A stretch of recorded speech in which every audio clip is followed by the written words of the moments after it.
Assalamualaikum warahmatullahi wabarakatuh. Kembali lagi dengan saya Muhammad Sarija Bahtiar di video tutorial pemrograman berbasis objek 1. Di video kali ini saya akan menjelaskan tentang PBO atau pemrograman berorientasi objek. PBO adalah fitur-fitur utama yang lebih terstruktur dan modular. Dengan memahami karakteristik ini, kamu bisa membangun program yang lebih rapi, fleksibel, mudah dikembangkan, dan menyerupai dunia nyata.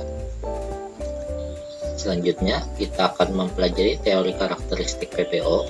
Yang pertama ada enkapsulasi, yang kedua ada inheritance, dan yang ketiga ada polimorfisme. Untuk penjelasan yang lebih detail akan saya jelaskan setelah ini.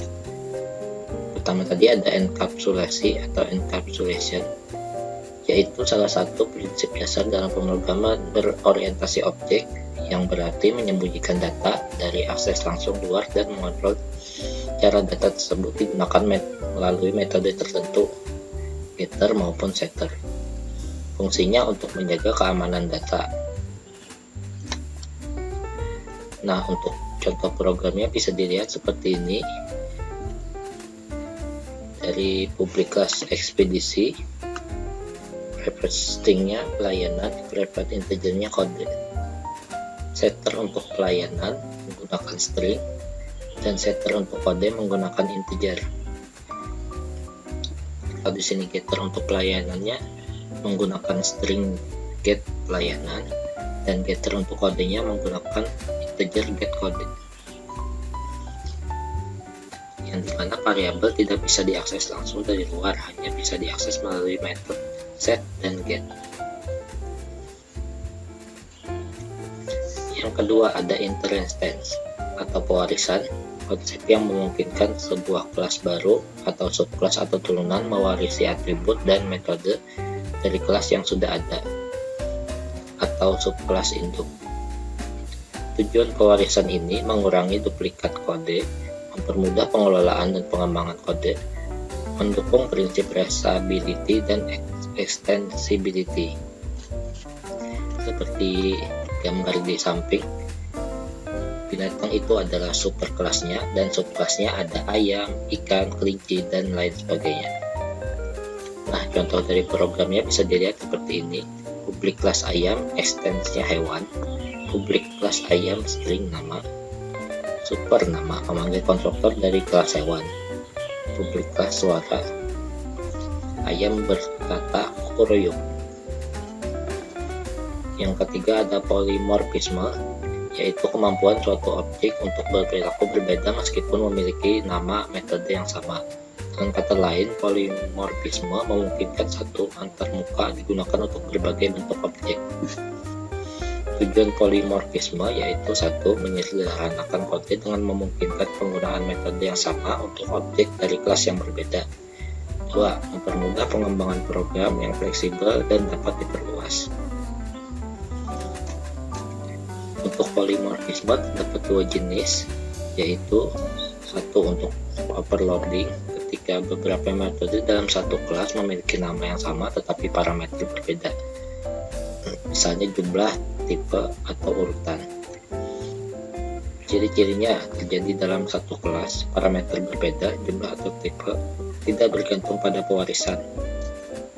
Yang kedua ada overriding, yaitu ketika kelas turunan membuat ulang atau menipa metode dalam kelas induknya dengan implementasi yang berbeda. Ciri-cirinya terjadi antara kelas induk dan kelas turunan. Nama, parameter, dan return type harus sama. Gunakan anotasi override untuk memperjelas. Untuk kesimpulan perbandingannya bisa dilihat aspeknya overloading terjadi di satu kelas, dan overriding itu terjadinya antar kelas, antar superkelas dan subkelas. Yang kedua, parameter overriding itu berbeda dan overriding itu harus sama. Yang ketiga, tujuannya overloading itu menyediakan fleksibilitas metode, dan overriding itu menyesuaikan perilaku metode induk. Yang keempat, waktu terjadi overloading itu compiled time, dan overheating itu runtime. Nah, untuk contoh programnya bisa dilihat seperti ini. Contoh dari public class motor itu, konstruktor satunya tanpa parameter, konstruktor 2 dengan 1 parameter, dan konstruktor 3-nya dengan 2 parameter.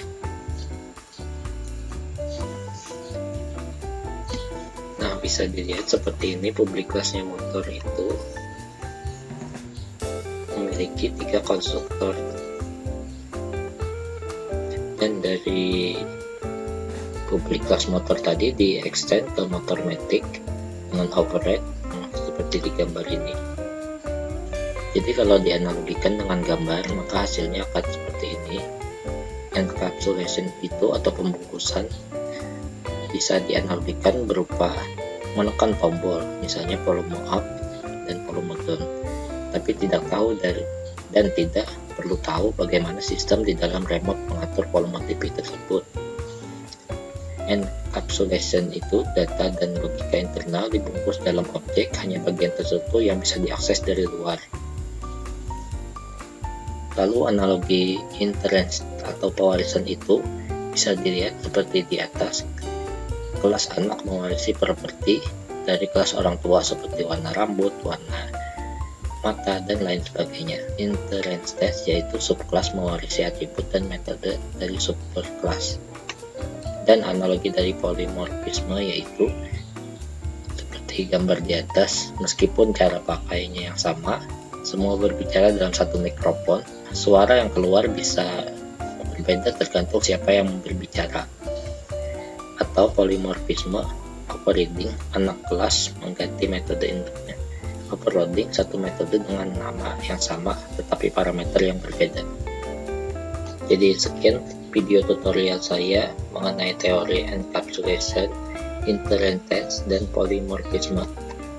Sekian video tutorial dari saya, salah hilaf mohon maaf. Wabillahi taufik wa hidayah. Wassalamualaikum warahmatullahi wabarakatuh.